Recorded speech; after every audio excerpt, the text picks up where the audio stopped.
más grande Él le da la vida por mí. Su amigo yo fui, pues me habló, también me recordó que siervo no era yo, pues conocía de Él y todo me mostró, por eso hasta hoy su amigo yo soy. Hoy mi ser rebosa alegría al servir al Rey de mi vida, al que tuvo tan grande amor, que a su siervo amigo llamó. Es por eso que puedo decir, su amigo yo soy. Mi Señor me demostró el amor, no puedo imaginar que hubiese otro igual, más grande que Él le da la vida por mí. Su amigo yo fui, pues me habló, también me recordó que siervo no era yo, pues conocía de Él y todo me mostró, por eso hasta hoy su amigo yo soy. Hoy mi ser rebosa alegría al servir al Rey de mi vida, al que tuvo tan grande amor, que a su siervo amigo llamó. Es por eso que puedo decir, su amigo yo soy. Hoy mi ser rebosa alegría al servir al Rey de mi vida, al que tuvo tan grande amor, que a su siervo amigo llamó. Es por eso que puedo decir, su amigo yo soy. Es por eso que puedo decir, su amigo yo soy. Es por eso que puedo decir, su amigo yo soy.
Dice que salvo soy por la gracia de Jesucristo, ya por en su nombre a la gloria voy, desde que me rescató. Hay un nombre escrito en la gloria, mío es, y los ángeles cuentan la historia, salvo es el pecador. Hay un nombre escrito en la gloria, mío es, todos mis pecados ya son perdonados, gloria al Señor.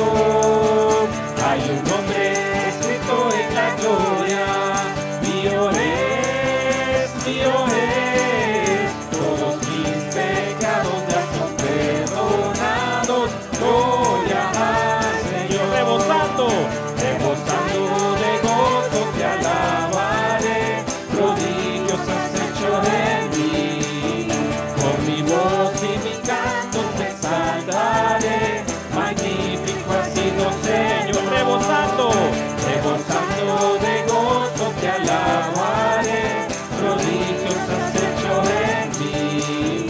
Con mi voz y mi canto te exaltaré, magnífico has sido, Señor. Sea tu nombre, oh Cristo bendito, desde ahora y para siempre.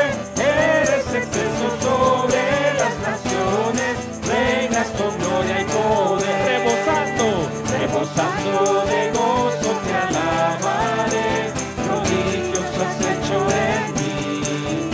Con mi voz y mi canto te exaltaré, magnífico has sido, Señor. Rebosando de gozo te alabaré, prodigios has hecho en mí. Con mi voz y mi canto te exaltaré, magnífico has sido, Señor.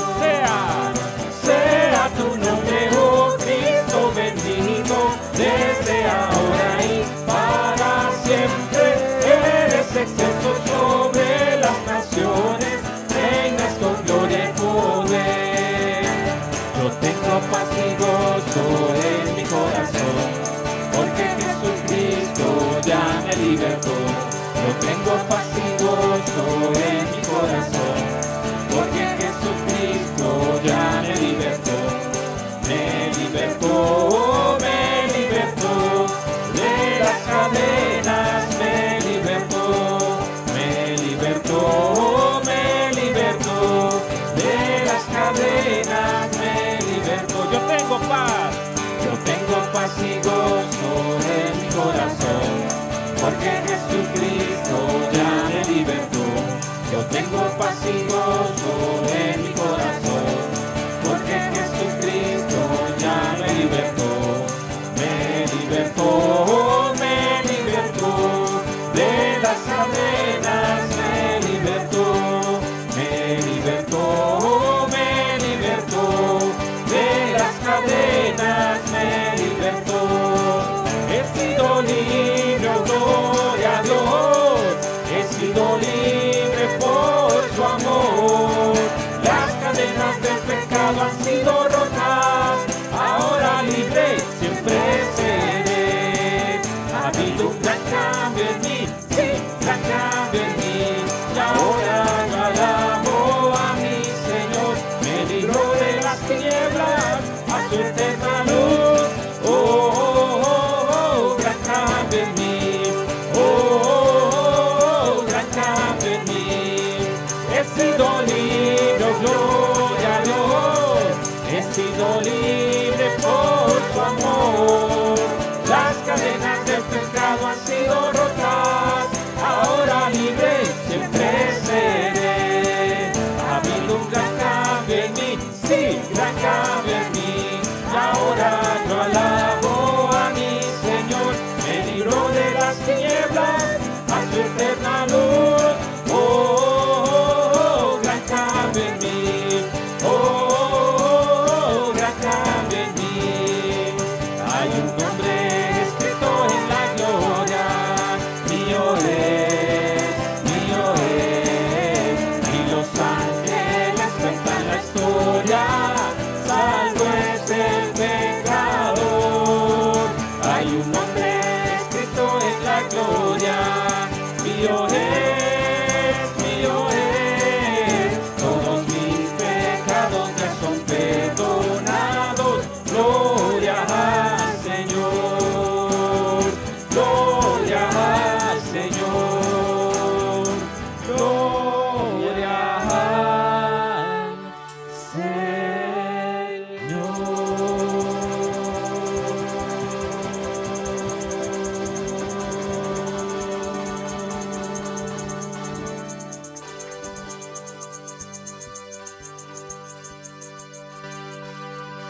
Gracias, Señor, porque nos tienes reunidos aquí, Jesús. Porque tu sacrificio en la cruz es lo que hace posible que estemos aquí, Señor. No hay ningún mérito en nosotros, Señor. Todo, Señor, fuera de ti es vano, Jesús. Tú eres el único que le da sentido a nuestras vidas, Señor. Y Podemos confiar que nos ayudarás día a día, Señor, porque viniste para liberarnos, Señor, de nuestras maldades, de nuestros pecados, Señor.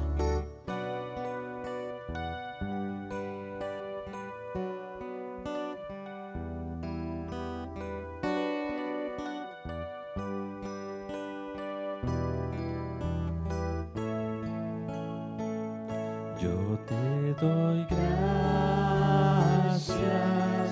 yo te doy gracias por tu grande amor por mí. Yo te doy gracias.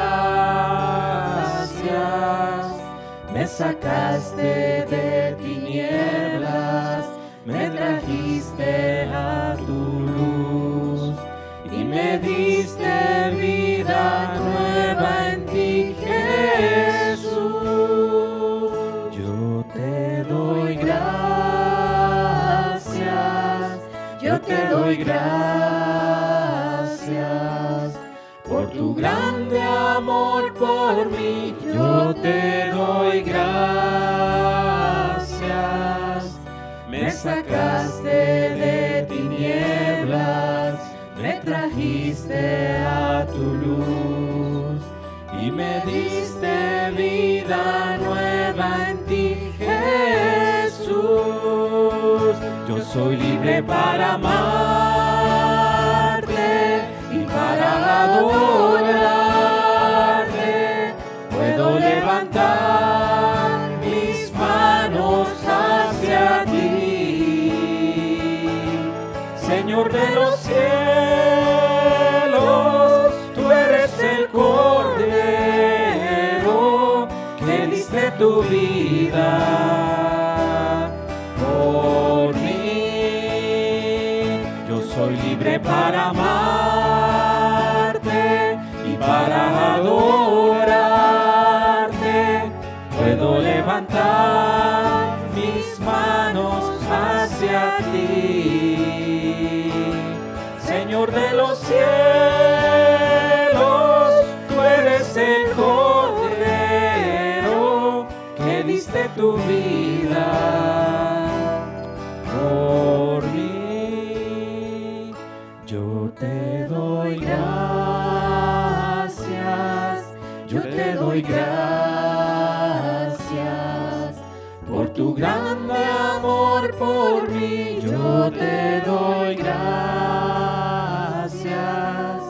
Me sacaste de tinieblas, me trajiste a tu luz y me diste vida nueva en ti, Jesús.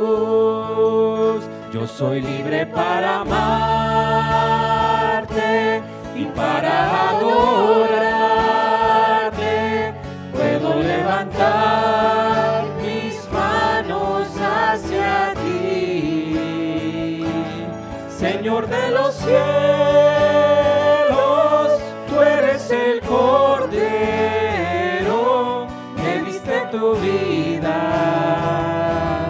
por mí. Yo soy libre para amarte y para adorarte. Puedo levantar mis manos hacia ti, Señor de los cielos. Tú eres el Cordero que diste tu vida por mí, que diste tu vida por mí, que diste tu vida por mí.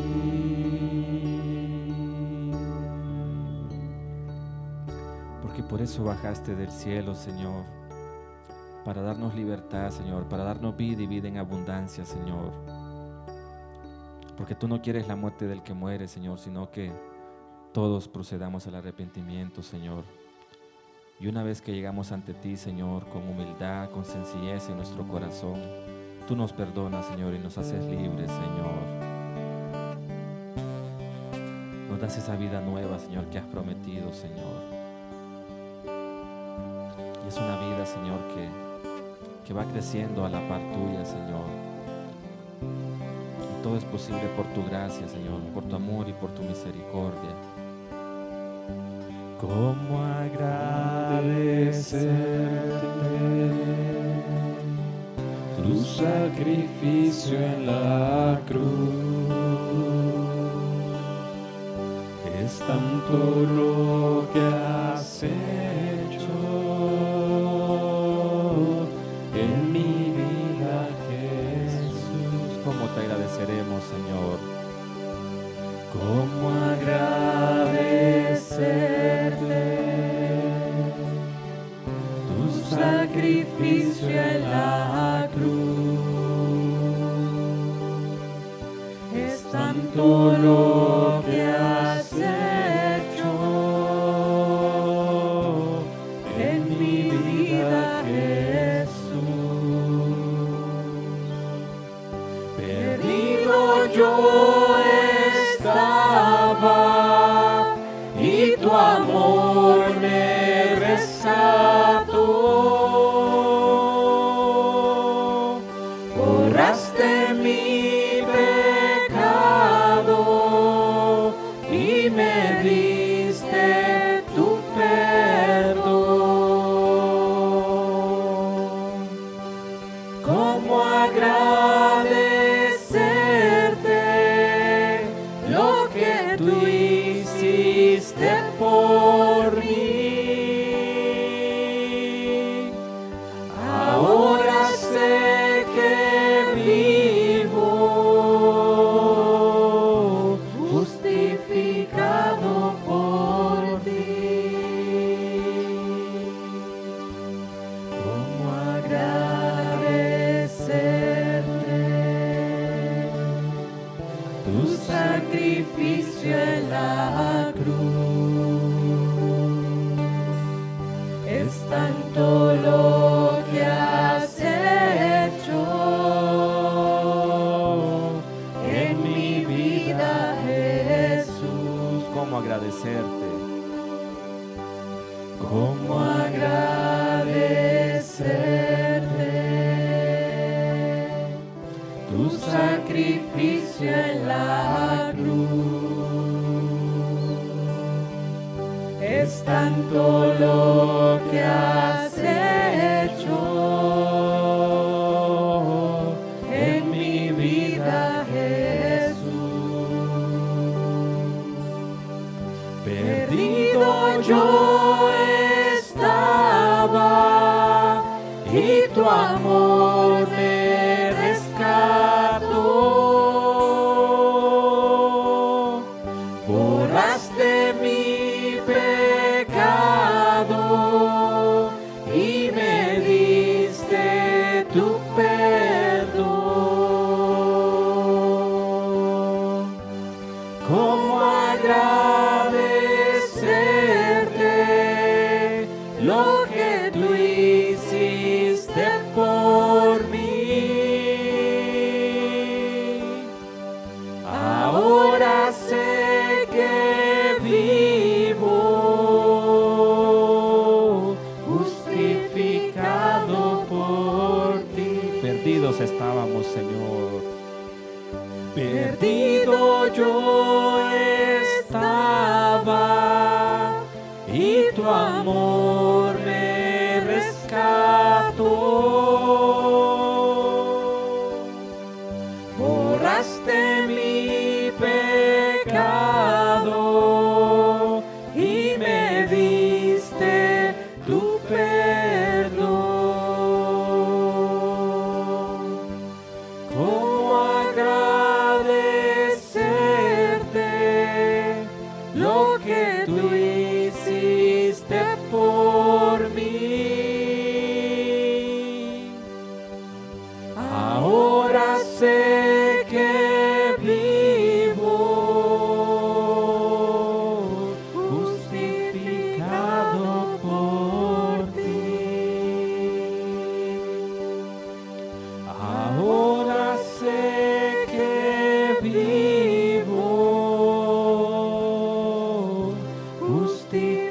crucificado por ti. Ahora sé que vivo justificado por ti.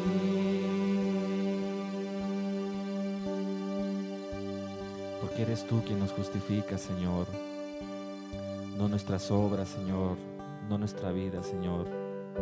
Porque tú mismo dijiste, Señor, que somos siervos inútiles, Señor, si nada más hacemos lo que tenemos que hacer, Señor. Y no nos descargas, Señor. Tus mandamientos no son gravosos, Señor, porque tú nos amaste primero, Señor.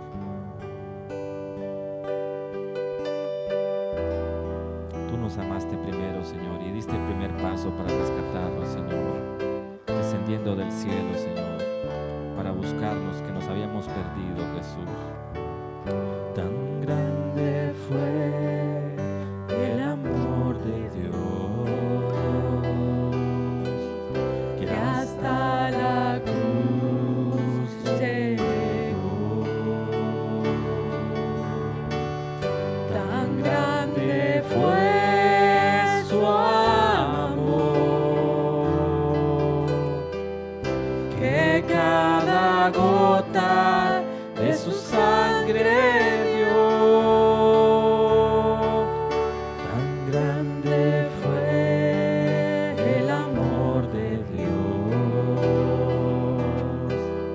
que hasta la cruz llegó. Tan grande fue su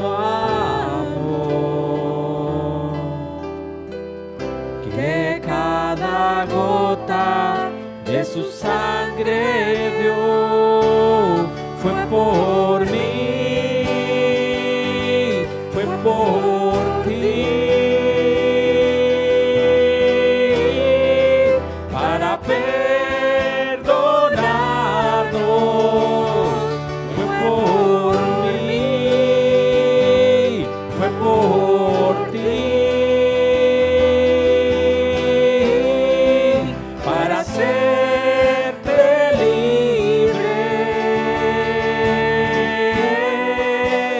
libre para amar y para hacer el bien, libre para amar y para hacer el bien. Fue por mí, fue por ti, para perdonarnos. Fue por mí, fue por ti, para hacerte libre, libre para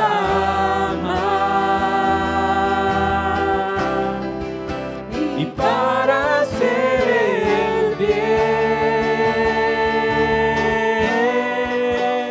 libre para amar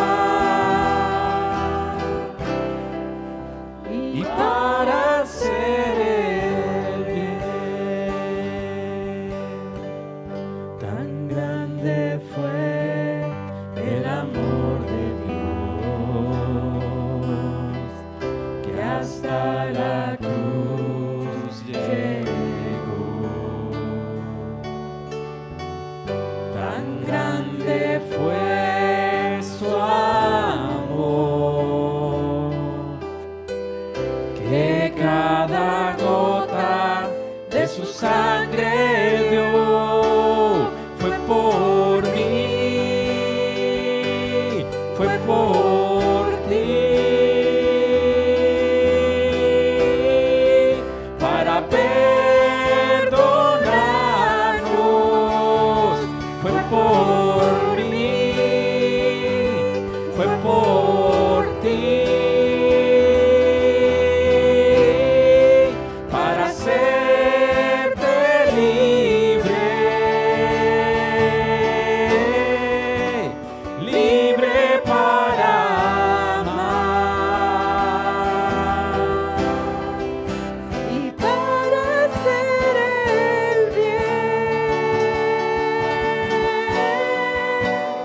libre para amar y para hacer el bien. Fue por mí, fue por ti, para perdonarnos. Fue por mí, fue por ti, para hacerte libre, libre para amar y para hacer el bien, libre para amar y para hacer el bien, libre para amar y para hacer el bien,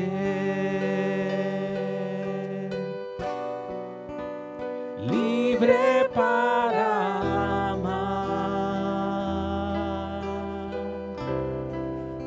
y para hacer el bien.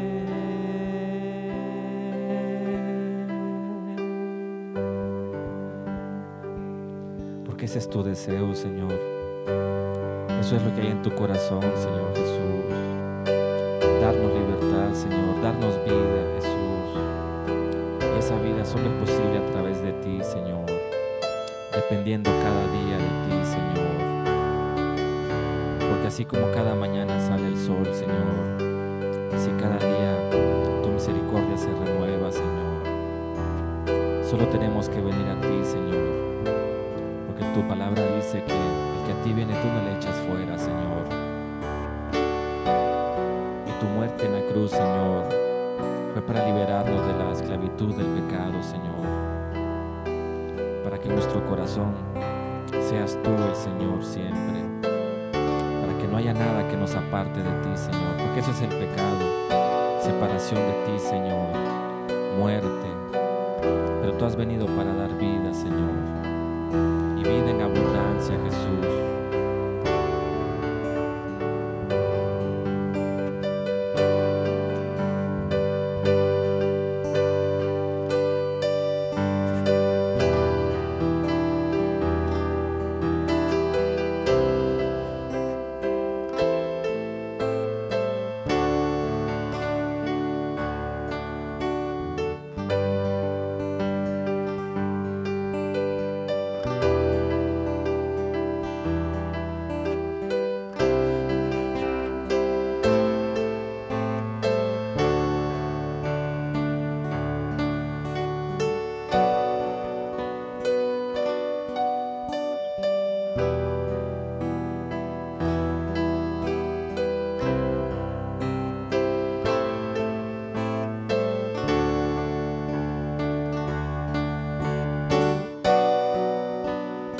Libre para amar y para hacer el bien, libre para amar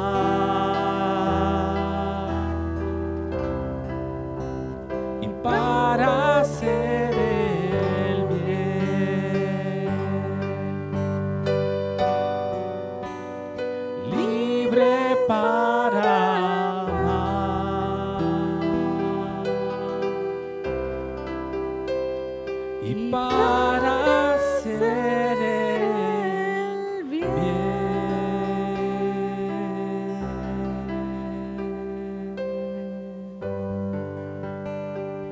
Gracias, Señor, por permitirnos presentarnos delante de ti, Señor, con manos santas, Señor, con corazones limpios, Que ese sea nuestro vivir día a día, Señor. Y tú, amigo y amiga, que aún no te conviertes al Señor, ¿qué esperas? Él vino para darte vida y vida en abundancia. Pero tienes que pasar por la cruz primero. Ríndete a Él. Cuando te rindes y mueres a ti mismo y ves su amor y misericordia, no te cuesta. Ya nada te parece tan valioso. Que tu tiempo, que tu mente, que tus fuerzas, que tu amor solo sea de Él. Porque cuando Él moría en esa cruz, pensaba en ti, pensaba en mí. Sabía que no podíamos hacer nada. Sabía que estábamos muertos, que estábamos separados. Pero vino a darnos vida. Y vida en abundancia. Gracias, Señor Jesús.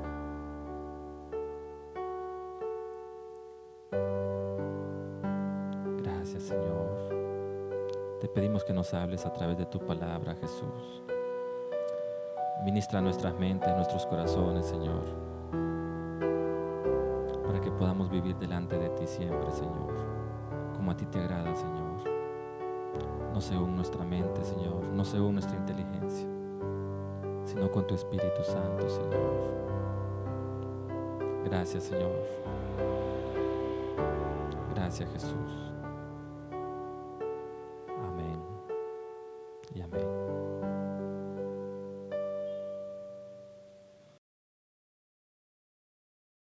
Presenta una serie de enseñanzas para sus inquietudes espirituales.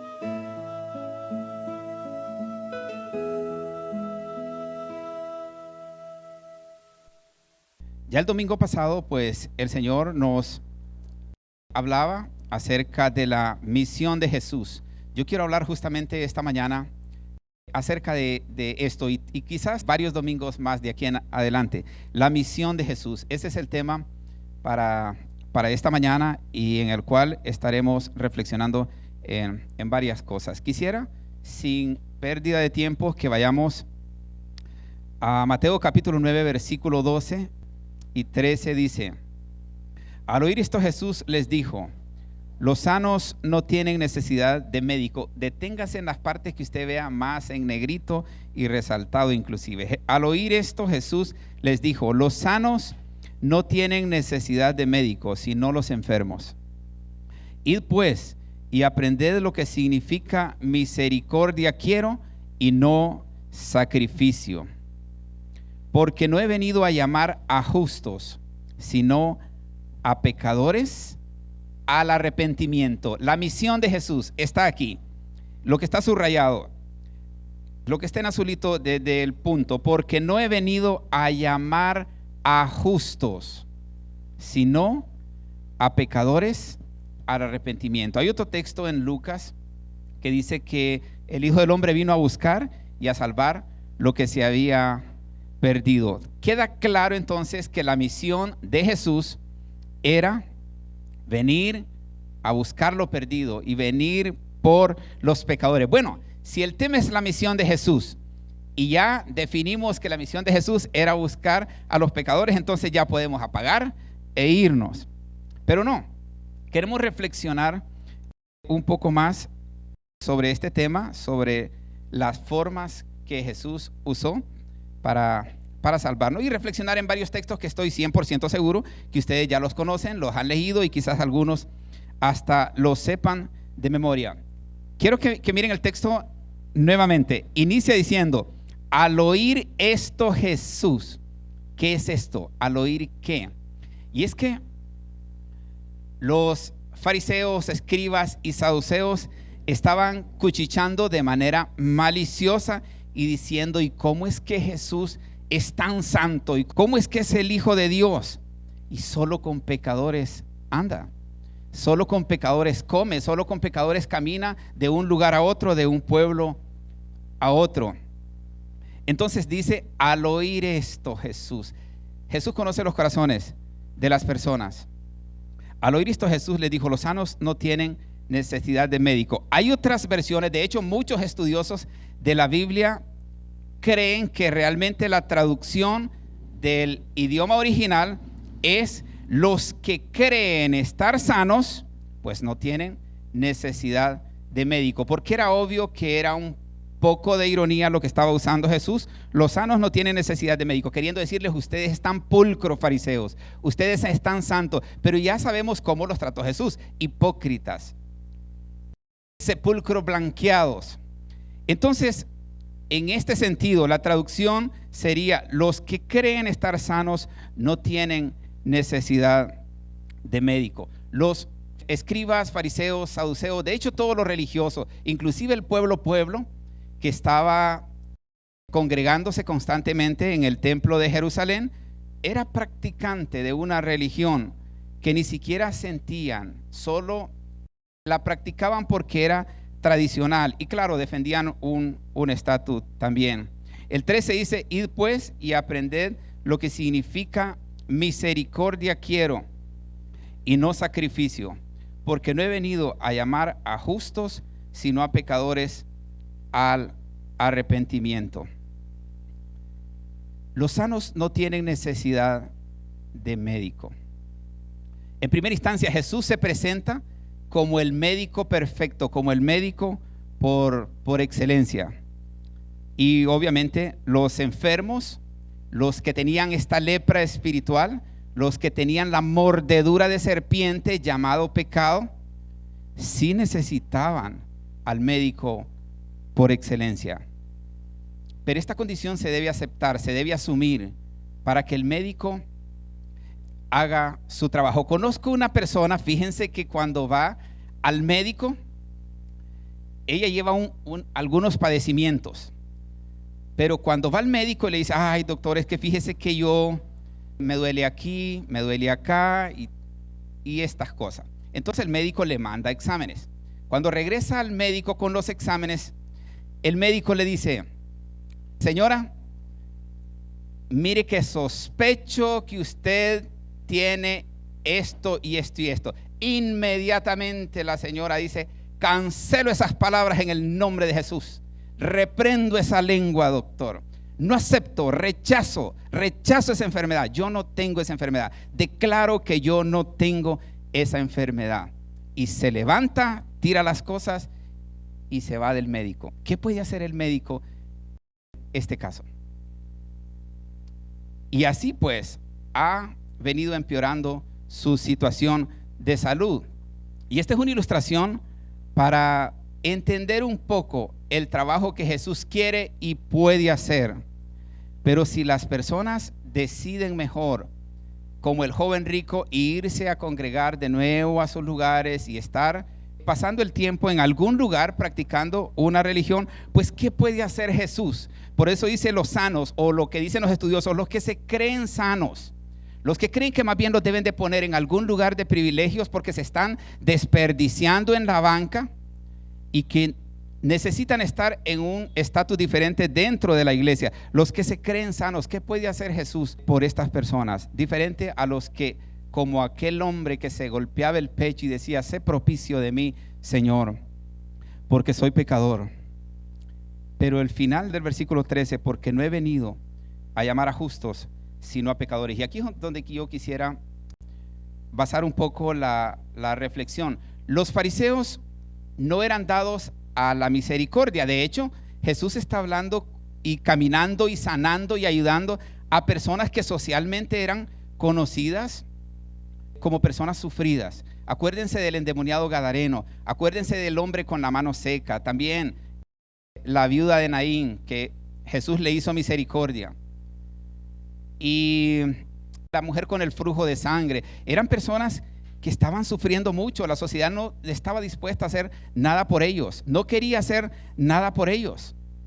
Entonces Jesús se acercó a estas personas y les hizo misericordia, y muchísimas de estas personas eran las que estaban alcanzando la salvación. No solo la misericordia, no solo el milagro de Jesús, sino estaban alcanzando la misericordia y la salvación también. Porque no he venido a llamar a justos, a personas que se crean justas, sino a pecadores, aquellos que reconocen sus pecados, que tienen convicción de pecado y que son capaces de enumerar sus pecados, de enlistarlos delante de Dios y decir: Señor, esta serpiente llamada pecado me ha mordido y el veneno se está expandiendo por todo mi cuerpo. Estoy enfermo, tengo una lepra incurable. En aquel tiempo la lepra era pues una enfermedad que no tenía cura. Solo un milagro podía salvar a una persona que tuviese lepra.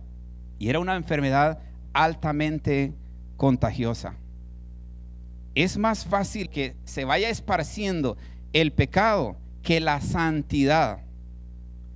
Porque estas personas las aislaban, todo lo que era inmundo, lo que tenían estas enfermedades contagiosas, porque si alguien las tocaba, entonces podían ser contagiadas. De hecho, miren, todos ustedes están con mascarilla, porque hay una sospecha y una alerta de COVID. Si aquí alguien entró con COVID y ni siquiera se da cuenta, fácil podríamos estar todos contagiados. Ya una vez todos contagiados, quizás unos más graves que otros por el tipo de enfermedad que podríamos andar cargando anticipadamente. Pero si todos quedáramos contagiados ahorita, porque una persona entró, estornudó o habló, y una vez contagiados todos acá en el salón, estamos pensando en que, ¿quién se quedó afuera? ¿Quién no ha tenido contacto con esta persona que está enferma? Y levanta la mano a alguien allá, podría ser Alejandro Bustillo, que es médico, y dice: bueno, yo como acabo de entrar, yo no estoy contagiado. Imagínense que todos pensemos que con tocar a Alejandro, como él está sano, ahora vamos a estar todos sanos. Pero el virus sí vino de una manera muy fácil, sutil, ni siquiera lo identificamos. Todos están protegidos porque no sabemos quién lo podría portar, quién lo podría estar regando. Pero ya una vez contagiados, no basta con ir a tocar a una persona sana, pero sí podemos contagiarnos con facilidad. Así que es más fácil esparcir el pecado, es más fácil contaminarnos del pecado en un mundo lleno de pecado, en una sociedad que voluntariamente practica el pecado, a que revirtamos esta situación. Muchísimas personas, por no decir casi toda la humanidad, entiende las consecuencias del pecado.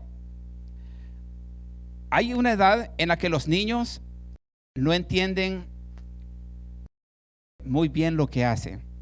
De hecho, si usted entra al baño o al cuarto y encuentra a su niña, no sé de cuántos años más o menos podrá tener, esta curiosidad con su maquillaje y de repente con toda la cara untada de diferentes tipos de maquillaje, cuando usted entre, ¡tarán!, la niña va a creer que le tiene una gran sorpresa, que usted tiene que celebrarle y que usted se tiene que regocijar con ella. Pero ya sabrán cómo se ponen algunas de ustedes, peor si le costó caro el maquillaje y hasta rayan el piso como crayón con este tipo de situaciones, pero ellas creyendo que están haciendo una gracia. Hay niños que se echan espaguetis en la cabeza, hay un montón de imágenes que circulan por ahí de este tipo de acciones de los niños. Pero hay un momento en que el niño, cuando quiere tomar un poco de leche de la que está en la lata, aunque nadie le haya dicho, pero sabe que si la agarra y se la come,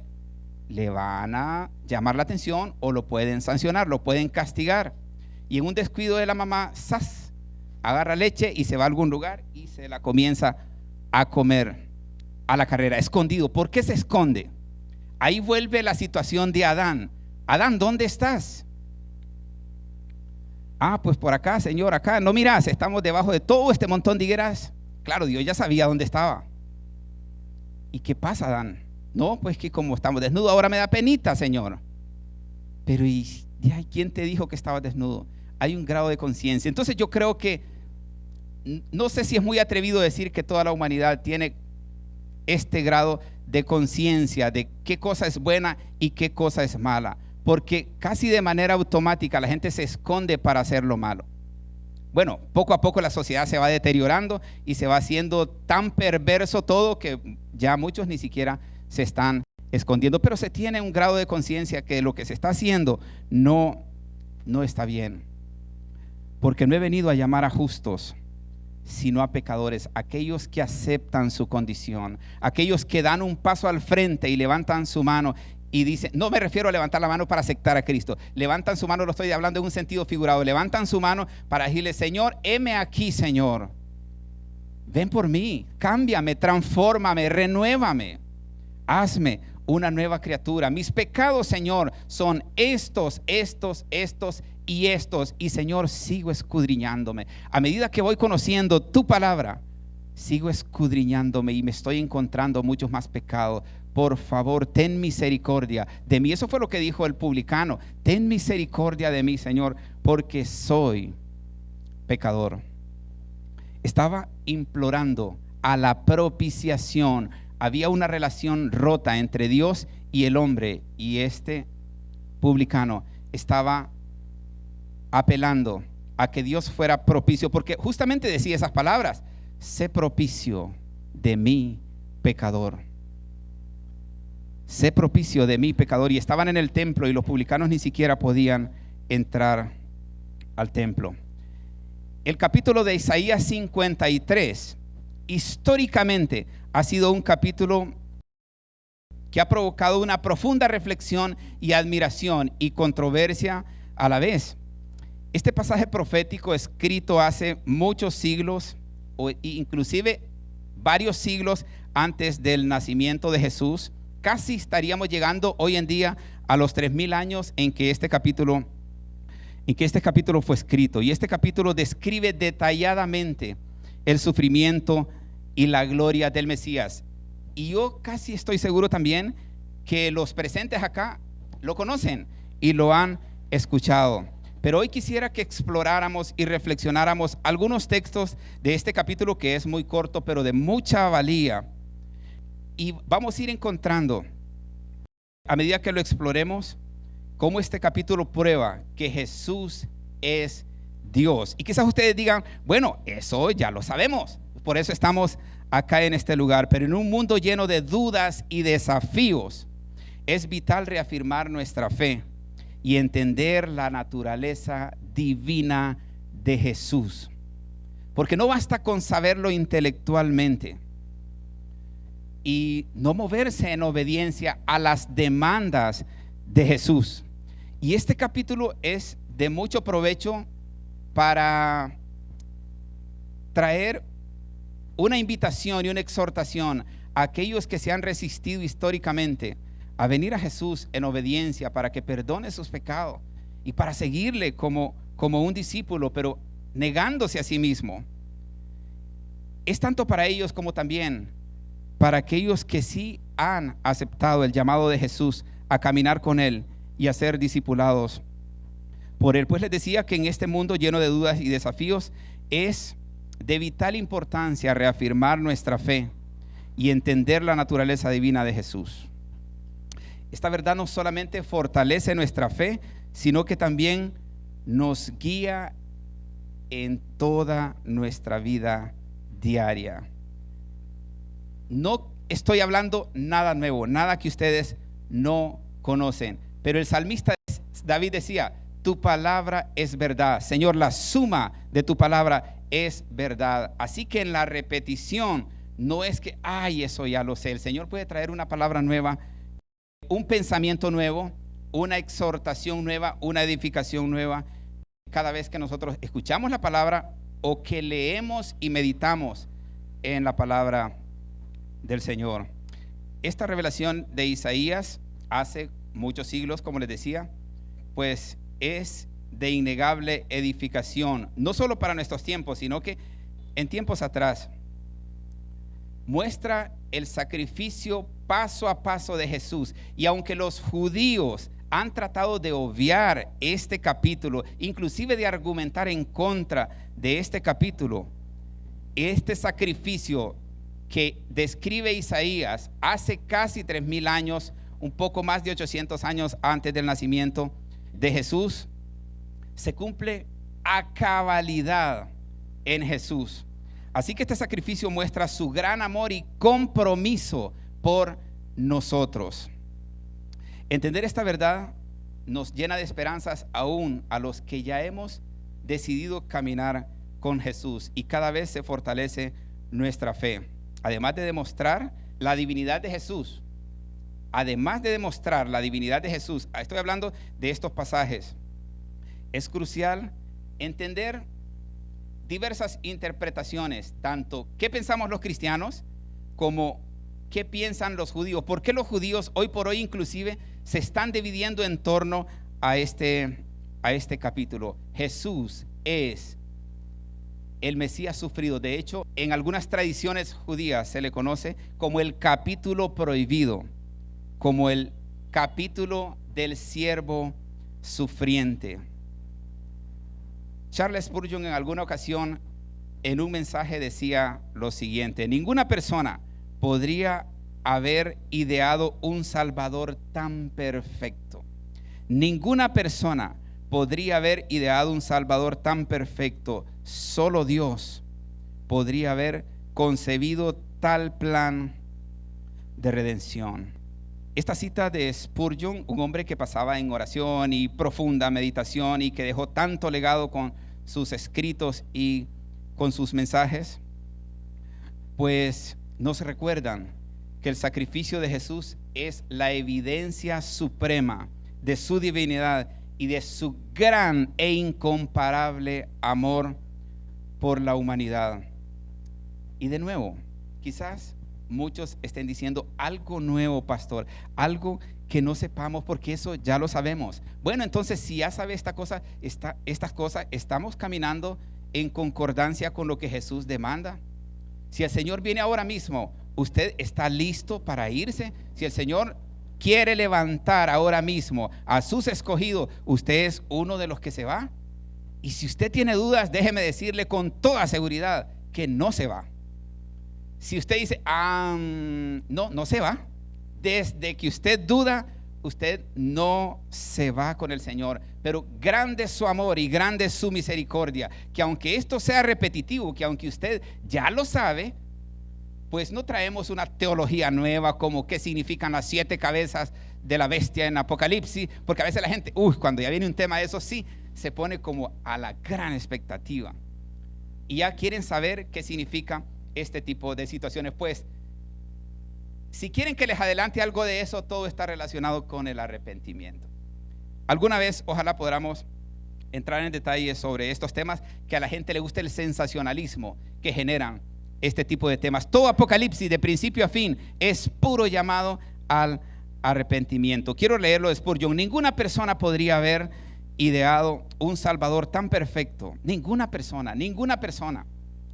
Solo Dios, Dios Padre, que envió a su Hijo, solo Dios podría haber concebido tal plan de redención. Y quisiera continuar viendo algunas cosas. La esencia de esta reflexión es probar que el sacrificio de Jesús en la cruz del Calvario en primera instancia se cumple en Jesús, porque ya vamos a ver algunos pensamientos de diferentes grupos judíos. Pero para el cristianismo yo quisiera dejar claro: si usted de los nuestros, si usted cree lo mismo que nosotros, no nos queda duda de que Jesús es Dios. Jesús es el Hijo de Dios, aunque fue 100% hombre al venir a la tierra para darnos ejemplo de cómo se vivía una vida cristiana, negándonos a nosotros mismos, pero también fue 100% Dios. Este capítulo de Isaías 53, que es conocido como el capítulo del siervo sufriente, pues nos da con precisión el sufrimiento y la exaltación posterior de Jesús. Y este capítulo también, de nuevo repito esto, en varios escenarios o grupos tradicionales judíos es conocido como el capítulo prohibido. No se debe tocar, no se permite tocar. ¿Por qué entonces? Vaya, si los judíos están tan seguros de que este capítulo no hace referencia a Jesús, ¿por qué se prohíbe? ¿Por qué en el Talmud, que es parte como una constitución para los judíos, se prohíbe la promulgación de este capítulo? Pero como ese Talmud se le han venido haciendo algunos adendus, ya les voy a decir qué cosas dice el Talmud y qué cosas tiene tambaleando hoy por hoy a los judíos. Tristemente, y voy a decir esto un poco entre paréntesis, la duda que ha generado en muchos de los judíos, ellos están dispuestos a discutirlos y a comentarlos con los cristianos, pero se están reuniendo con el Papa Francisco. Digo tristemente porque, bueno, el Papa Francisco ya tiene varios acuerdos con los musulmanes también y con diferentes sectas y tradiciones del mundo que contradicen la verdad de Dios. Seguramente que estos judíos que quieren encontrar una verdad a su manera y a su medida van a salir abrazándose con el Papa Francisco y todos los demás líderes paganos y religiosos. Las palabras de Isaías pues nos muestran este retrato profético del Mesías, que sufrió, grábese esto, que sufrió inmerecidamente por los pecados de la humanidad. Jesús cumple cada detalle de la profecía hecha casi 800 años antes de su nacimiento y casi 3000 años de nuestra era. Y bueno, Isaías también, después de declarar cómo iba a ser la vida del Mesías y cómo iba a ser el camino para llevarnos a la redención, también Isaías nos deja graficado cómo iba a ser después de la muerte, después de la resurrección, después de la ascensión. El versículo 5 del capítulo 53 de Isaías dice: mas él herido fue por nuestras rebeliones. Repito, mas él, o sea Jesús, herido fue por nuestras rebeliones, molido por nuestros pecados. El castigo de nuestra paz fue sobre él. Y tengo marcadito y oscurito esa parte. Y por su llaga fuimos nosotros curados. Recuerde que el tema que estamos reflexionando hoy es la misión de Jesús. Y por su llaga fuimos nosotros curados. ¿Curados de qué? ¿Curados de qué? Bueno, al inicio introducía esta reflexión diciéndoles que tenemos una mordedura de serpiente. Ya nos mordió, se llama pecado. Y ese veneno se está regando. Y solo hay una forma de revertir este veneno que va a paralizar todo nuestro cuerpo hasta llevarnos a morir. Hablando en términos figurados y en un sentido espiritual. Solo hay una forma.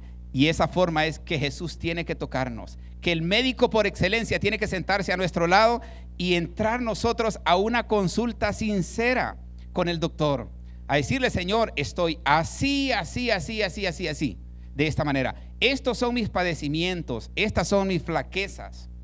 Señor, estos son mis pecados.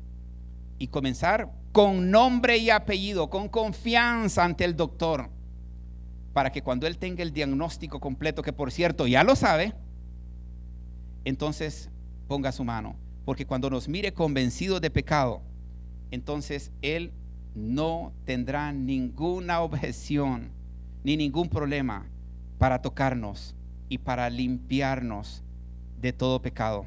En el Antiguo Testamento, el pueblo se quedaba en los atrios.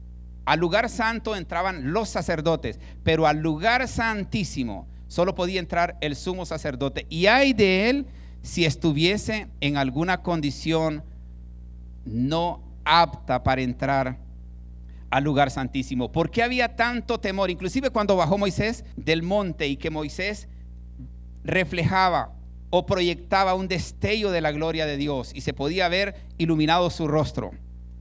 ¿Por qué la gente tenía temor? ¿Porque Dios no era bueno? No, más bien porque su bondad era demasiado grande para que nosotros pudiésemos estar tan cerca de semejante gloria en la condición que tenemos. Isaías, antes de comenzar su ministerio, él tiene una visión y él ve a Jesús glorificado y dice: ay de mí que soy muerto, porque mis ojos han visto al Rey. ¿Por qué Isaías, un profeta aprobado por Dios, un santo hombre dedicado al servicio de Dios, si incluso se atreve a decir que es un hombre malo ante la presencia de Dios?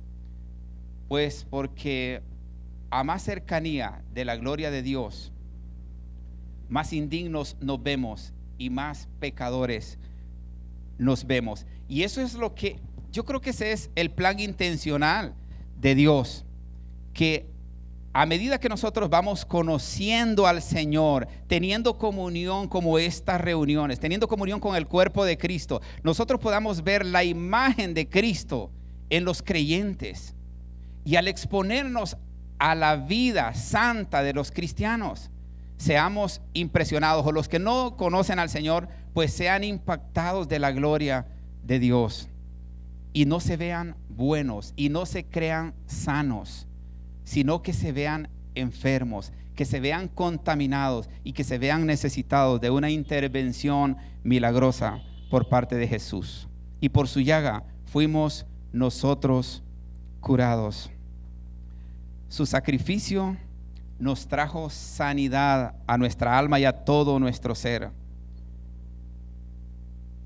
Y lo más importante, restauró la relación con Dios.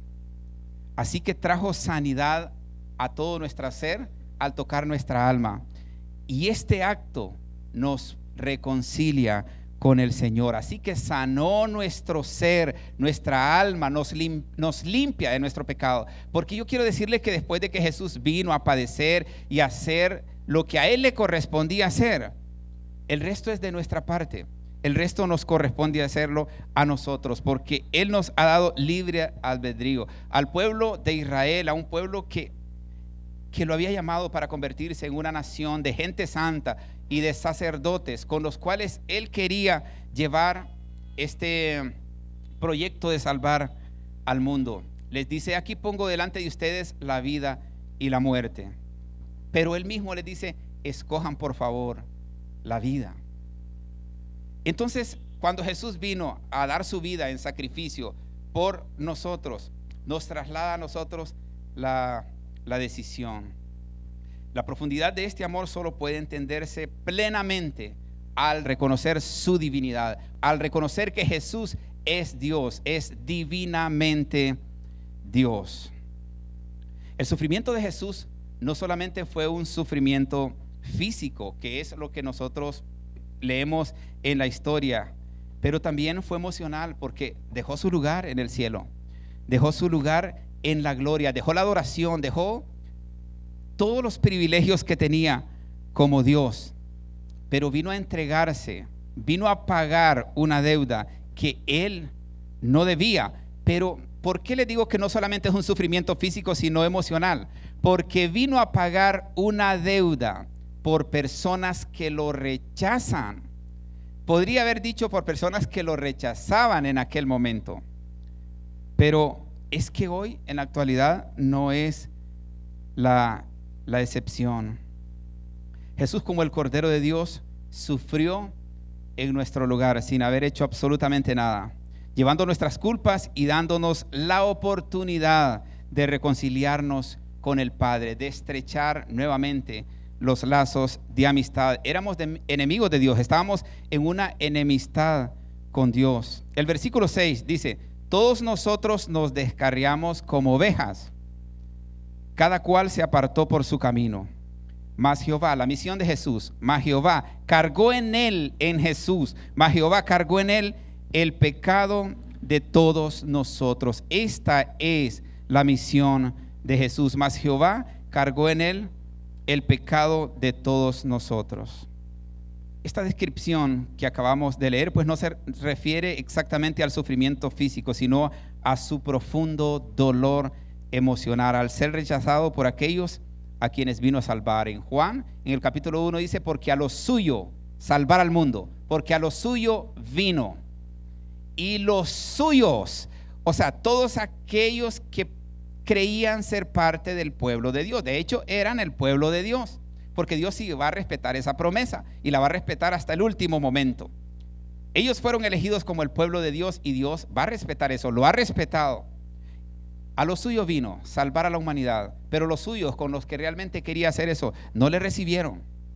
Pero por eso después nos trasladó toda la bendición a nosotros. Pero a los que le amaron y a los que creyeron en su nombre, les dio potestad de ser hechos hijos de Dios. El sufrimiento de Jesús no tiene paralelo en la historia humana y muestra la profundidad de su amor y compasión.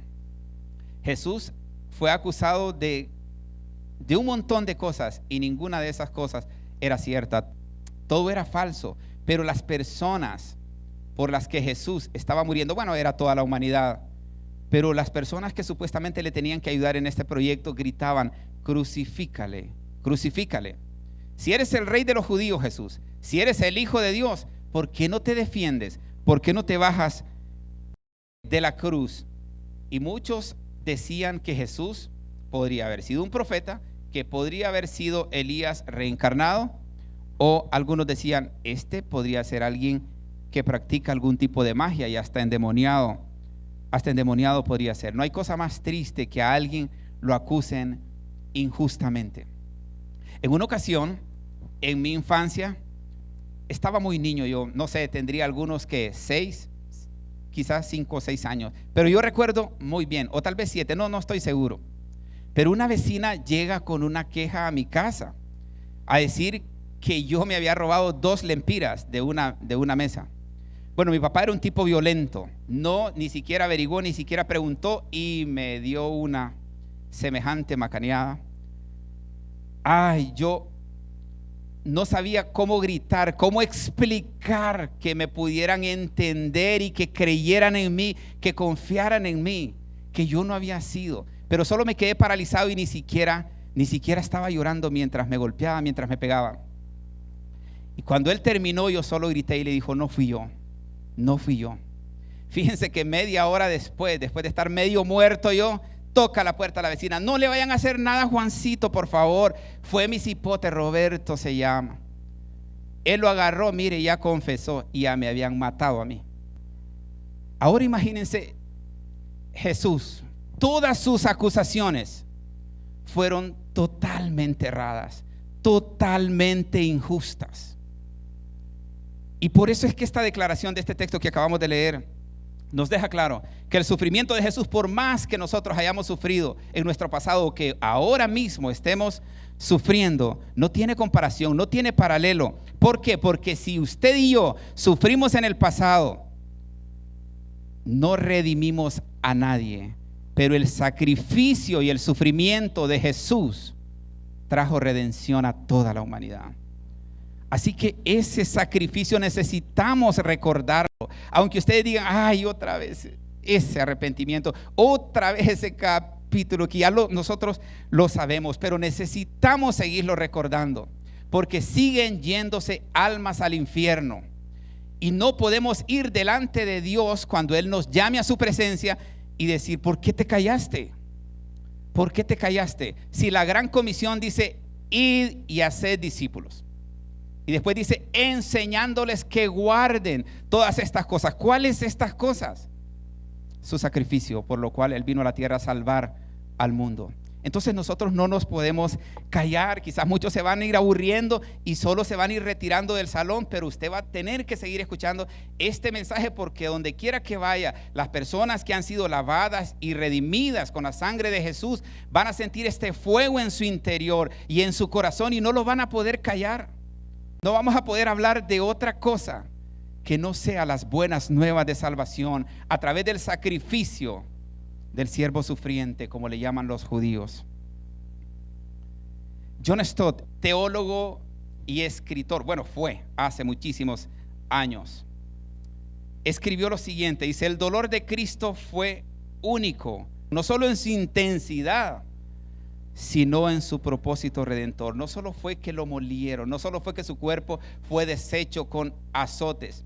Desde el arresto de Jesús se cometieron varias injusticias. Ya la ley judía establecía que solo lo podía entrevistar el sumo sacerdote. Y si lo entrevistaba el sumo sacerdote y era una persona que tenía indicios de ser un maldito y ser llevado a la cruz, entonces tenían que azotarlo una vez. Pero Jesús en una sola noche le hicieron 6 juicios. 2 sumos sacerdotes, uno que había sido, pero que mantenía el rango, y el otro que era el como que estaba en funciones. Y después lo llevaron ante Pilato, lo llevaron ante Herodes, y antes ya lo habían sacrificados, 6 juicios, así que 6 azotes. Ese cuerpo de Jesús ya no aguantaba más. Ya ha explicado el pastor Luis acá qué tipo de instrumentos se utilizaban para azotar a una persona que iba a ser entrevistada. Era una forma de ablandarlo por si tenía dudas de declarar y de confesar algo, pues que terminara de confesarlo. Con Jesús solo encontraban la verdad que ellos no querían escuchar, y por eso se lo trasladaban de un lugar a otro. Su cuerpo fue molido, pero como dice John Stott, el dolor no solamente fue intenso, es que ese dolor trajo redención a la humanidad. Qué glorioso, qué maravillosa noticia. ¿Cómo no podemos predicar estas cosas una y otra vez desde el púlpito, aunque parezcan tediosas y aburridas? Y bueno, en el versículo 11 dice Isaías 53: verá el fruto de la aflicción de su alma y quedará satisfecho. Yo quiero imaginarme a Jesús gritando en esa dimensión glorificado y diciéndole: Padre, lo hemos logrado. Le hemos quitado la potestad y la autoridad a Satanás que tenía sobre las almas. Las almas todas han sido liberadas. Ahora depende de ellas. Consumado es. Señor, lo hemos logrado. Padre, lo hemos logrado. Verá el fruto de la aflicción de su alma y quedará satisfecho. Por su conocimiento justificará mi siervo, justo a muchos, y llevará las iniquidades de ellos. Ya he explicado en otras prédicas que iniquidad significa estar fuera de la voluntad de Dios, fuera de la ley de Dios, mejor dicho, en resumen, en desobediencia con Dios. Eso significa iniquidad. Es una palabra griega que significa estar separado de los estatutos o de la ley de Dios. En otras palabras, haciendo mi voluntad. Dios quiere que hagamos esto, y ya está enlistado en la Biblia lo que Él demanda de una persona que quiere ser discípula suya, que quiere caminar con Él. Pero Él llevó nuestras iniquidades, está dispuesto. El apóstol Pablo nos dice: pasando por alto los tiempos de esta ignorancia, ahora, hoy, manda a todos los hombres que se arrepientan. Está dispuesto a pasar por alto la ignorancia, que para muchos no es tan ignorancia, porque ya conocen mucha verdad. Su resurrección y ascensión confirman su divinidad y autoridad sobre toda la creación. Repito el texto: verá el fruto de la aflicción de su alma y quedará satisfecho. Por su conocimiento justificará mi siervo justo a muchos y llevará las iniquidades de ellos. La resurrección es la prueba definitiva de que Jesús es Dios. Jesús es 100% Dios y siempre lo fue, aunque estuvo sometido a muchos sufrimientos sin defenderse, sin levantar su cabeza. Pues ese sufrimiento también nos muestra su divinidad, porque como decía en la parte de arriba, citando a John Stott, ningún hombre podría estar en este lugar para soportar tanto sufrimiento, porque aunque nosotros en algún momento hayamos sufrido, o quizás algunos estén sufriendo, nuestro sufrimiento no trae redención, y el sufrimiento de Él sí tenía un propósito profundo: redimir a la humanidad. Otro teólogo muy reconocido y citado por muchos predicadores, C.S. Lewis, en algún momento reafirmó mientras predicaba: el cristianismo, si es falso, no tiene importancia, y si es verdadero, es de infinita importancia. Lo único que no puede ser es moderadamente importante. Esto me recuerda el mensaje de Jesús a la iglesia de la Odisea: mejor es que fueses frío o caliente, porque si eres tibio, te voy a vomitar de mi boca. Pues C.S. Lewis dice: el cristianismo, si es falso, no tiene importancia. ¿Para qué nos vamos a detener discutiendo sobre un cristianismo falso? Porque no existe. O sea, si es falso, no es cristianismo. Una persona que no sigue a Cristo, quizás practica una religión, quizás tiene una práctica religiosa, quizás se congrega, o qué sé yo, quizás hace una serie de acciones que la sociedad los aprueba como buenas. Pero si Cristo no le ha justificado, ¿qué importa todo lo que haga?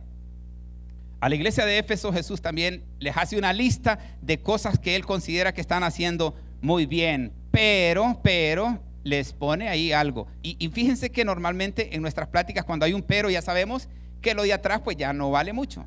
El halago que nos hicieron atrás cuando dicen pero, tal cosa, pero la Biblia menciona esa palabra inclusive. Pero tengo algo contra ti, que has dejado tu primer amor.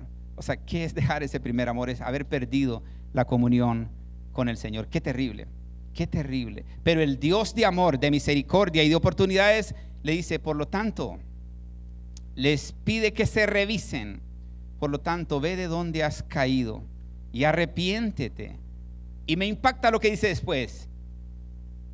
Y comienza a hacer las primeras obras. Las primeras obras. Entonces la lista que le mencionó arriba, o sea, porque eres bueno, que rechazas a los nicolaitas, le menciona una serie de cosas. Imagínense una iglesia que socialmente es muy aceptada porque lleva comida a los enfermos de los hospitales, porque reparte medicamentos a todos los enfermos, porque donde hay tristeza ya van con un culto especial, y porque si a alguien le falta un ataúd en un momento de dificultad, están listos y se lo compran. Pues algo así era la iglesia de Éfeso. De hecho, a casi todas las 7 iglesias les hace observaciones de cosas que están haciendo, pero que dejaron de lado la comunión y la relación con Dios.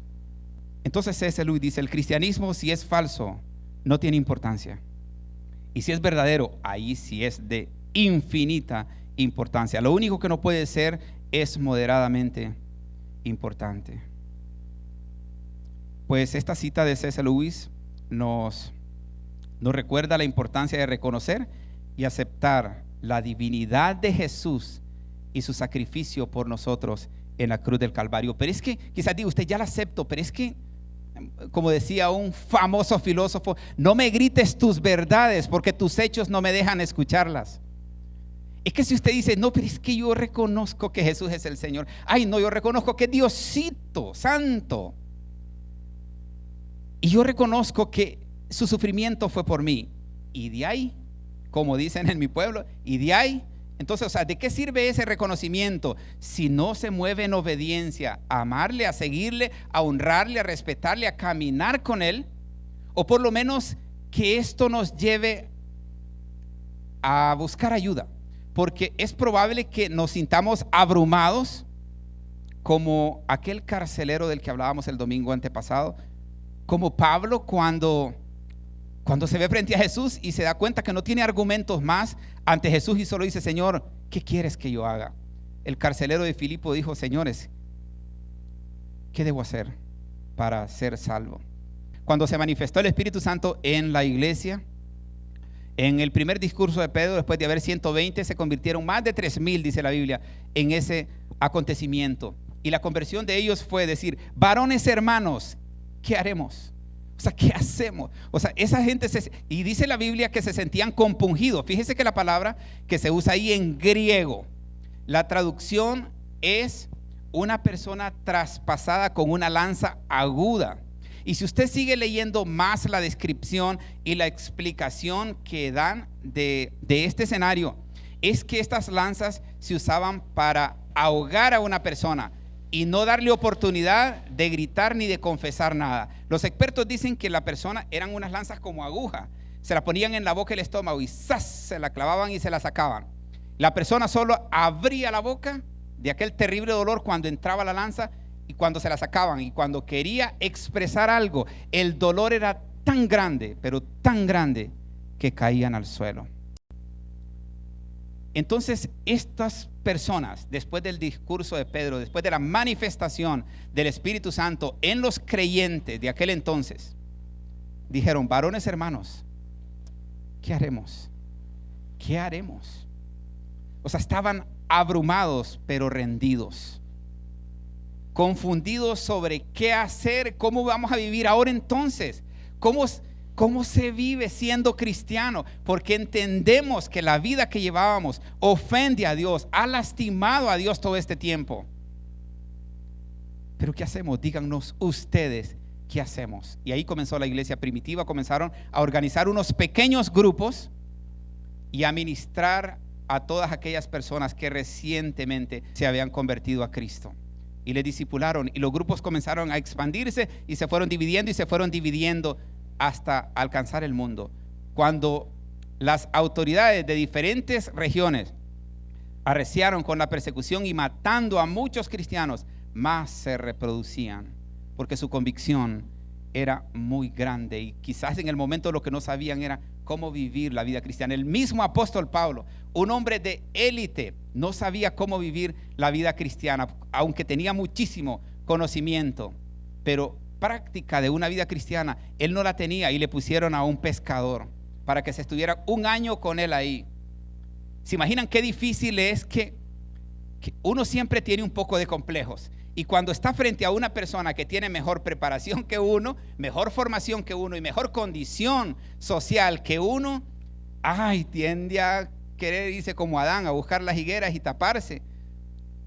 Pues la iglesia llegó a un grado de entendimiento. Si Pablo es verdaderamente convertido, que dé testimonio en el lugar donde lo conocen y donde vive su élite, y lo mandaron a Tarsis, donde había sido formado, donde había sido educado, donde vivía la élite romana para aquel entonces, donde estaban las mejores universidades, y le mandan a Bernabé. Ya se imaginan Pablo cuando lo saludaba a todas aquellas personas de élite, y Bernabé, no, eso no hace un cristiano, Pablo, eso no lo hace un cristiano. ¿Se imaginan Pablo diciendo, perfecto, Bernabé? Pero ya estaba humillado, ya estaba humilde. Lo que hace la divinidad de Jesús es que nos cambia, nos transforma y nos hace nueva criatura. No nos medio modifica. No es como ir al taller y que nos hagan ahí porque de repente no tenemos mucho dinero para que le hagan al carro lo que le deberían hacer. Pues bueno, hay una media decoracioncita y una media parchadita.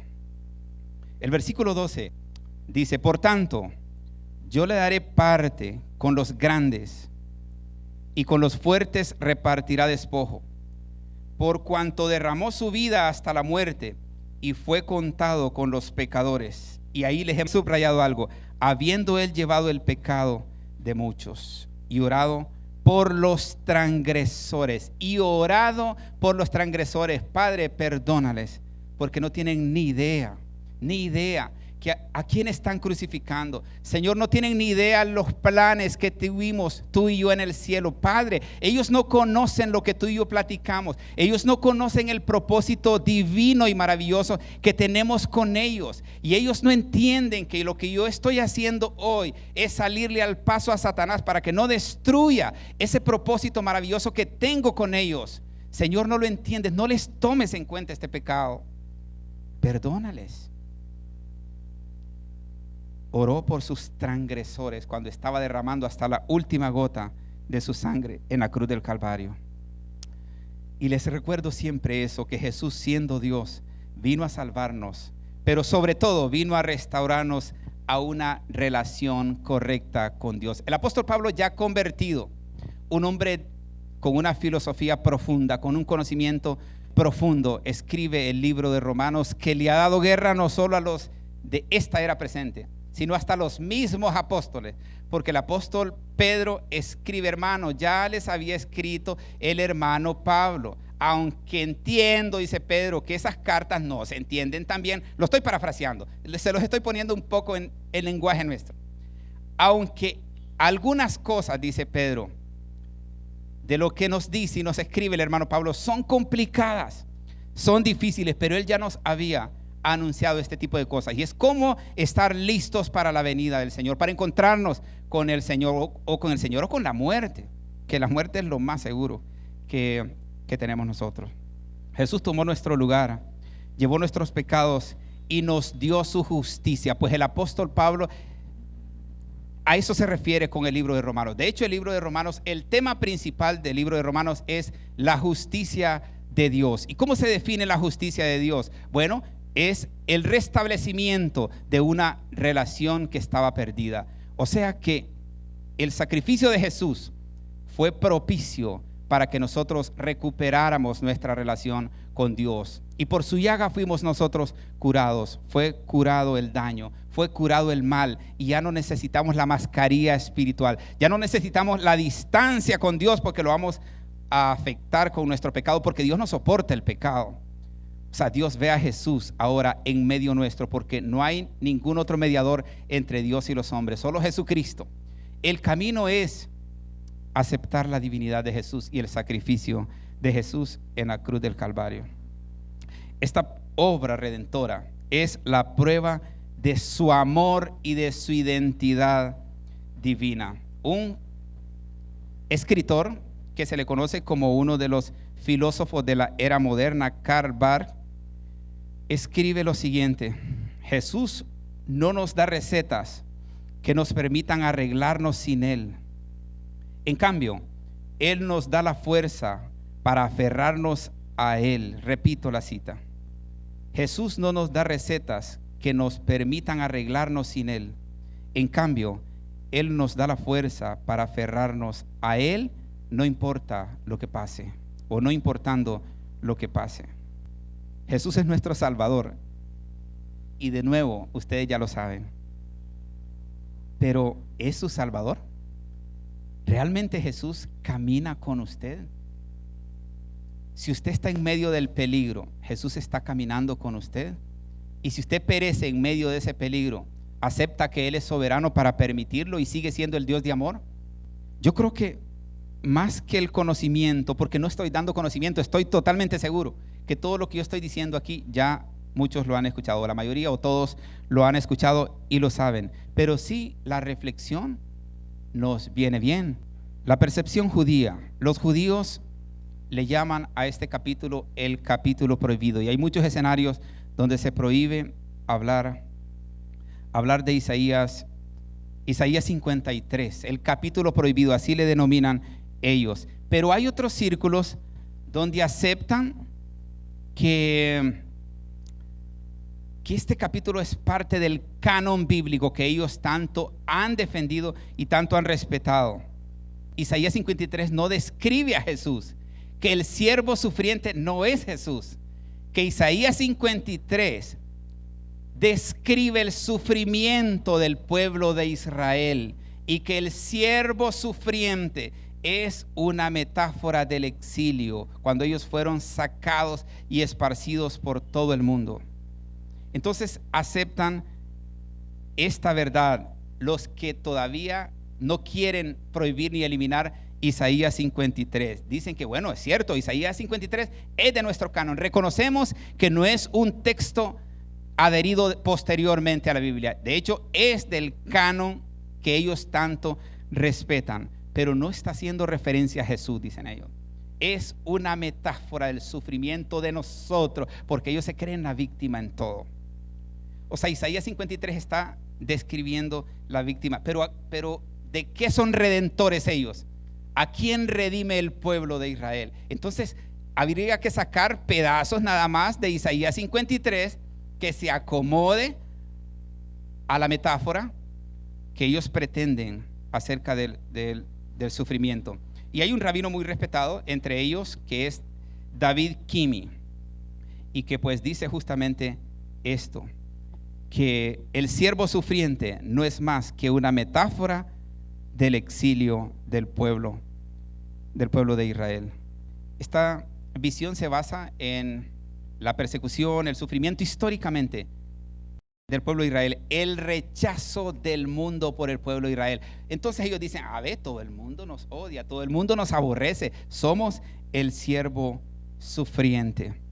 Y en el Talmud hay una escritura que yo creo que en el tiempo de hoy, si ellos hubiesen tenido que decidir que estuviese como parte del texto, ya no lo aceptarían. Pero el Talmud ha sido promulgado y regado y enseñado por muchas generaciones, y el Talmud reconoce que Isaías 53 es parte del canon bíblico.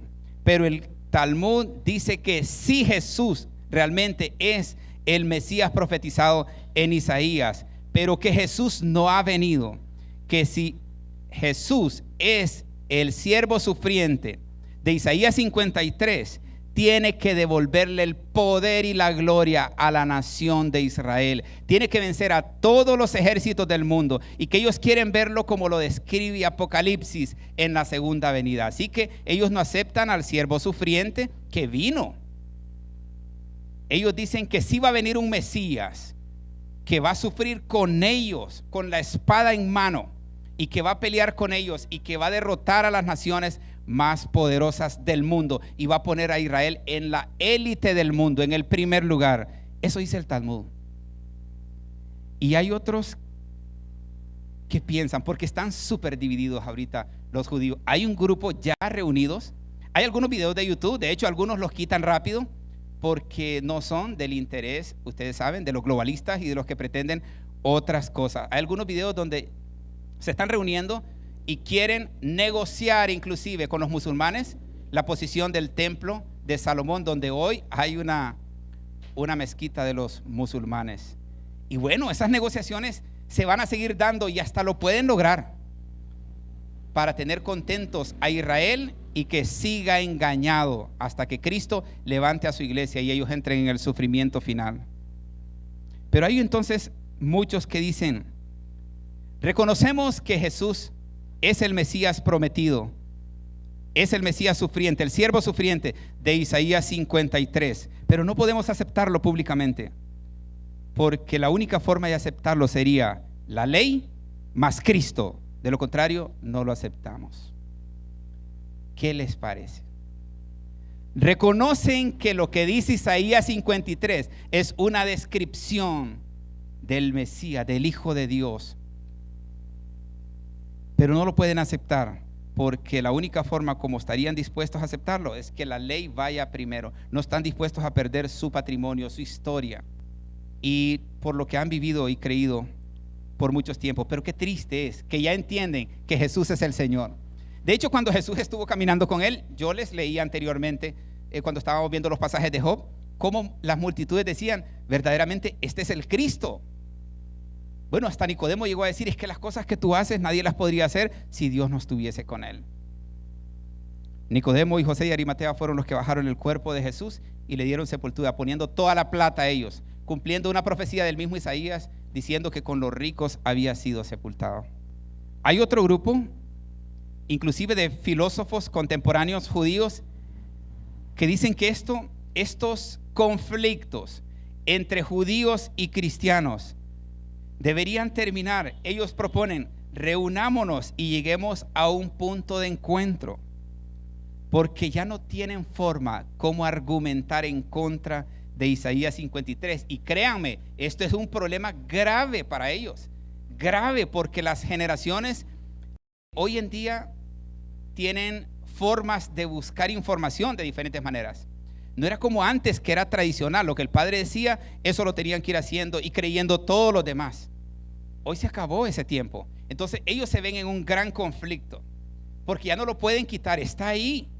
Es más, está en sus textos sagrados, en sus textos legales. Y quizás más de alguno de los hijos estará preguntando: ¿y este capítulo de Isaías 53? Porque ellos son muy estudiosos, ellos no tienen la Biblia empolvada como nosotros, ellos no tienen sus escritos relegados como nosotros.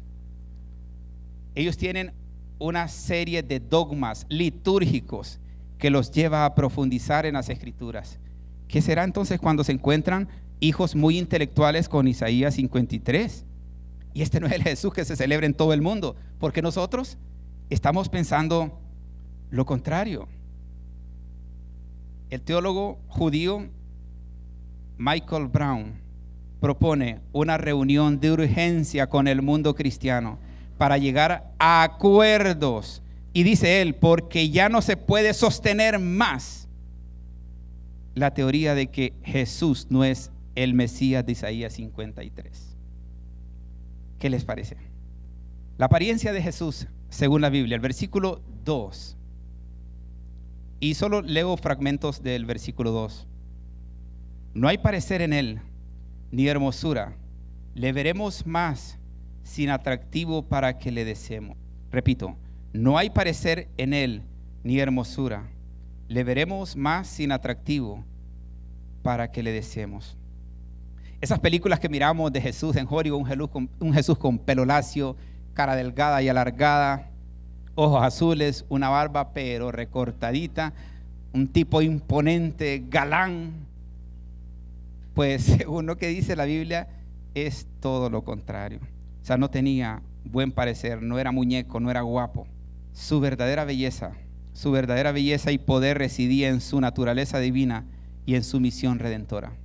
Cuando usted dice te amo Jesús, eres bello, eres lo más bello, no se está refiriendo al aspecto físico. De hecho, nosotros ni le conocimos cuando vino como un ser humano. Pero nos deja claro Isaías que Dios no vino a hacer lobby con su belleza. No vino a firmar autógrafos y a tomarse selfies con todas las muchachas que quisieran a un tipo de tal estirpe. Su misión era clara: mostrar su gloria, su poder, su divinidad y su obra redentora. La apariencia humilde también de Jesús ya es conocido. Ya sabemos dónde nació, en qué condiciones nació, cuáles fueron las circunstancias que se dieron, que ni siquiera podía encontrar un lugar para nacer y para reposar sus primeros días como nacidos. El versículo 3 de Isaías dice: despreciado y desechado entre los hombres, despreciado y desechado entre los hombres, varón de dolores, experimentado en quebranto, y como que escondimos de él el rostro. Y he marcado ahí, he subrayado a esa parte: fue menospreciado y no lo estimamos. Hace casi 3000 años el profeta recibe de parte de Dios esta revelación. Casi 3000 años después está pasando exactamente lo mismo. 800 y pico de años después del anuncio de esta profecía, Jesús vino a su pueblo, vino a los suyos, salvar al mundo. Pero los suyos no quisieron aceptarle, no le recibieron, no aceptaron sus condiciones, sus formas, porque esperaban de otra manera. No decían que se haga tu voluntad, Señor, sino lo queremos de esta y esta manera. Y como que escondimos de él el rostro. Fue menospreciado y no lo estimamos. Hoy por hoy Jesús sigue, es más, está a su lado. Se lo puedo decir 100% seguro. Está a su lado. Hoy, ahora mismo está a su lado. Pero nosotros estamos volteando el rostro ahí, sabiendo que Él está ahí. Estamos así, viendo para el otro lado. Es como cuando en esas iglesias que recogen la ofrenda con la canastita, pasan con la ofrenda ahí y usted se le olvidó echarse algo de sueltito y sabe que anda uno de a 500 ahí, pero le da pena sacar el vuelto y mejor pasa la canastita y usted está viendo así para otro lado. Y a veces no todos son tan prudentes, ¿va? Y a veces el que anda lo toca con la canastita y usted tiene que decir, hacer así como un saludito, como decir, pase, circule. Y como que escondimos de él el rostro. Fue menospreciado y no lo estimamos. Qué triste. Yo no sé, esto a mí me quebranta muchísimo, pero de verdad me quebranta, porque yo sí puedo imaginarme a Jesús con un deseo enorme, queriendo brillar, queriendo que su imagen de ahora en adelante, ahora mismo en adelante, sea reflejada por usted, sea proyectada en su vida. Y que pase un domingo más, un lunes más, una semana más, un mes más, un año más, y Jesús tener que regresarse a su lugar sin haber logrado su cometido. Ya me imagino al diablo aplaudiéndole en la cara a Jesús, diciéndole, viste, son míos, me prefieren a mí, tanto que veniste a sufrir. Eso le decían a Jesús en la cruz, tanto que diste por ellos, y mira, me prefieren a mí. Y yo los maltrato, los torturo, les quito, les robo, los destruyo y me siguen prefiriendo. ¿No les quebranta eso? O sea, ¿no les da, no sé, una tristeza profunda, como ganas de llorar? Sabiendo que hoy Jesús está queriendo hacer lo mismo, diciendo lo mismo.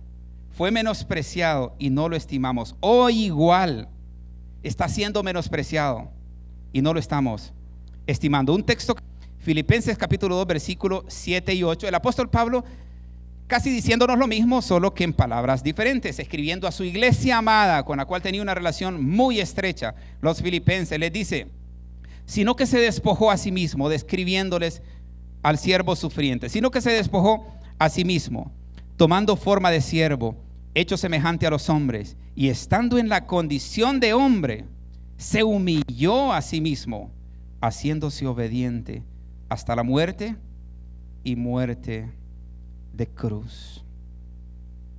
Yo creo que el punto hoy en esta reflexión no es, ¿sabía usted estas cosas? Yo sé que las sabían. ¿Está obedeciendo usted estas cosas que usted ya sabe? ¿Está caminando en obediencia con Jesús? Si usted está caminando en obediencia con Jesús, usted es cristiano. Pero el Espíritu Santo de Dios, dice el apóstol Juan, le da testimonio a nuestro espíritu de que somos hijos de Dios. Pero también la Biblia dice, engañoso y perverso es el corazón del hombre. ¿Quién lo conocerá?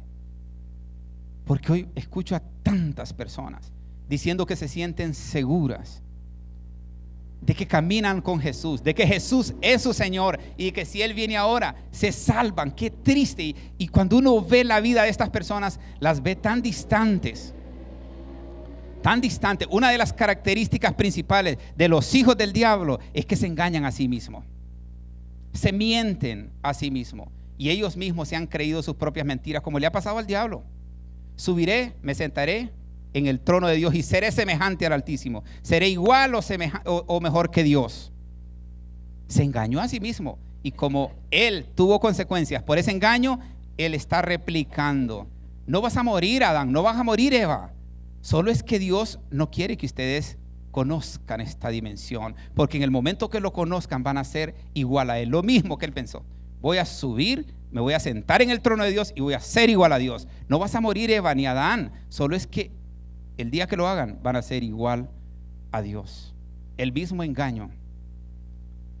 Entonces yo no quisiera que la reflexión de hoy fuera una cátedra. Wow, no sabía de Isaías 53 todo eso. Yo sé que lo saben, pero sí una reflexión profunda de nuestra condición frente al siervo sufriente. Él lo hizo, Él lo dio, Él se entregó, Él nos redimió, Él nos amó y lo demostró. Usted dice que lo conoce, que lo ama, pero no lo demuestra. No me grites tus verdades, porque tus hechos no me dejan escucharlo. Algún día le veremos tal cual es, y eso lo dice la Biblia. Un día le veremos tal cual es. Veremos al Cristo sufriente, le veremos glorificado y podremos ser testigos de la majestad, de la gloria de Dios.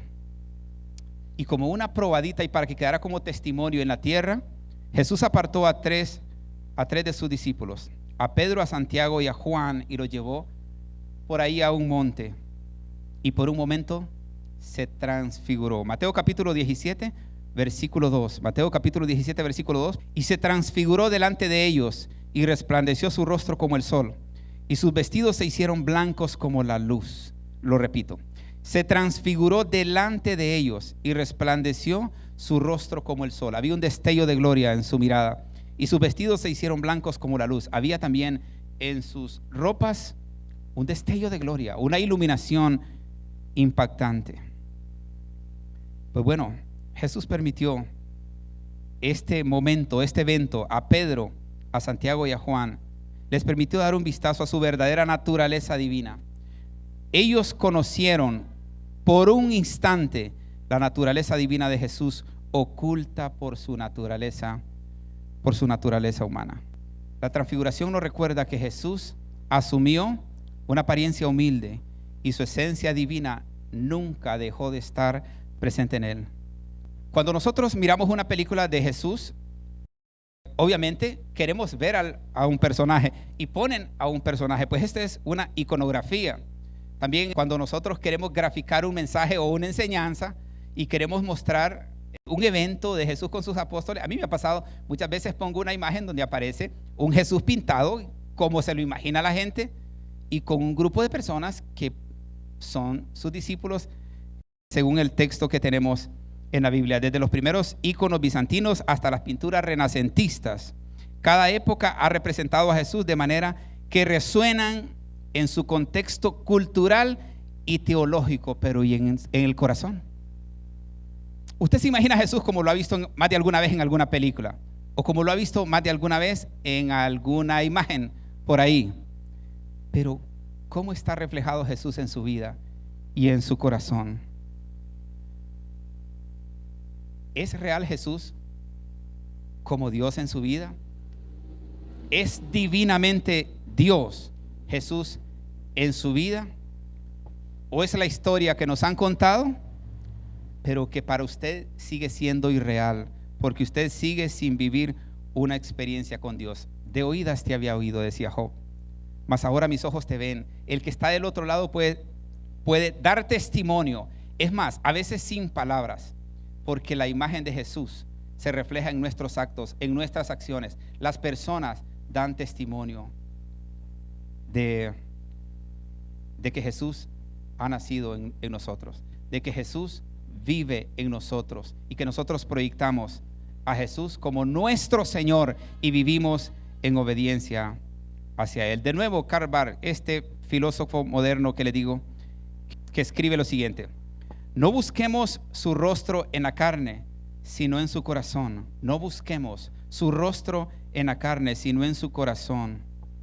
Ahí es donde se revela verdaderamente, en una relación íntima y estrecha con cada uno de nosotros. La verdadera esencia de Jesús se encuentra en su amor y sacrificio, no en la apariencia externa, no en la imaginación. Está bien cuando queramos graficar y enseñar algo, proyectar un simbolismo, pero que no sea suficiente eso, sino que el Jesús que nosotros disfrutamos en la intimidad sea el que realmente da testimonio a nuestro espíritu de que nos ha salvado, de que en realidad nos ha redimido. Les aseguro que la situación cambia a nuestro alrededor. Hasta cuando nos toca hacer algo para el reino de Dios, cambia totalmente nuestra actitud. Ya no pesa, ya no es una carga, ya es un deseo, ya es un honor, es un privilegio.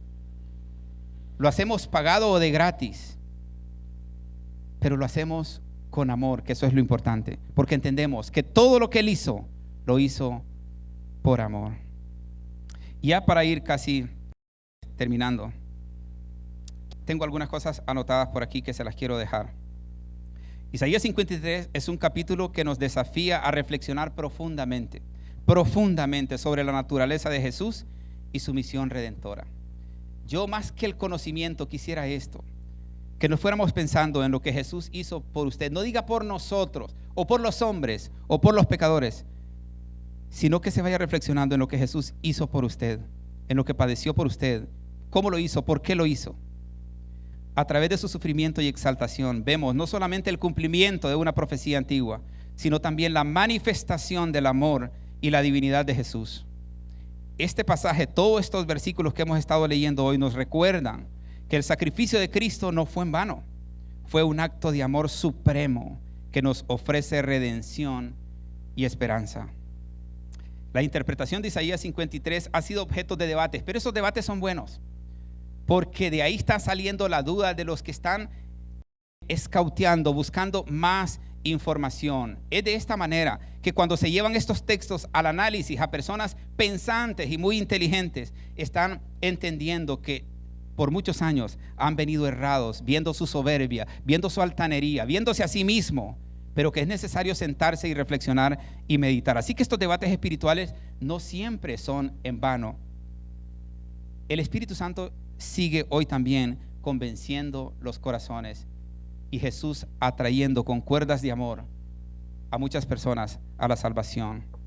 La percepción judía de Isaías 53 varía, pero el diálogo interreligioso nos brinda a nosotros, los cristianos, la oportunidad de profundizar en nuestras respectivas creencias y verdades asumidas a través de la Biblia.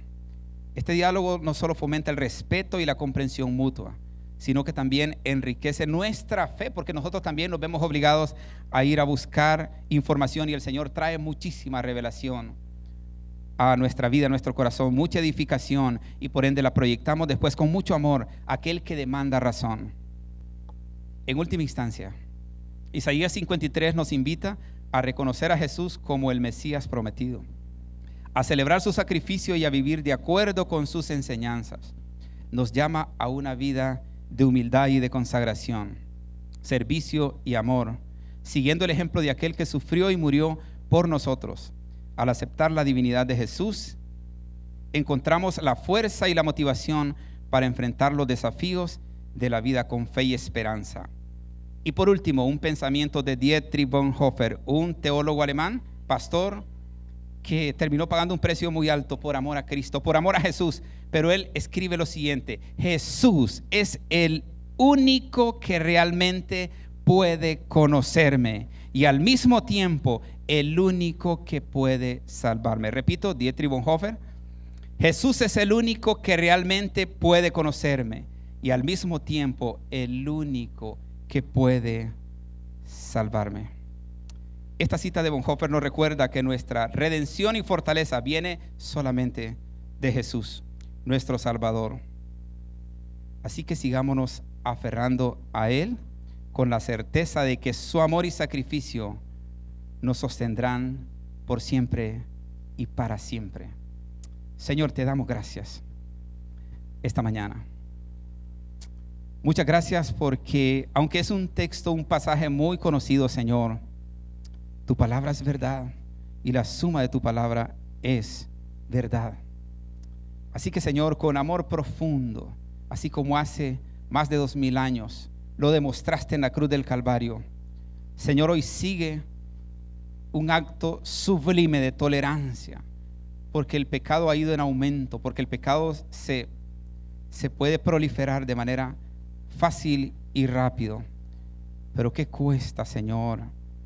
¿Qué cuesta ver grupos de discípulos santificándose, guardándose, purificándose, dejándolo todo para seguirte a ti, para darlo todo por las almas, para ir en pos de las almas perdidas?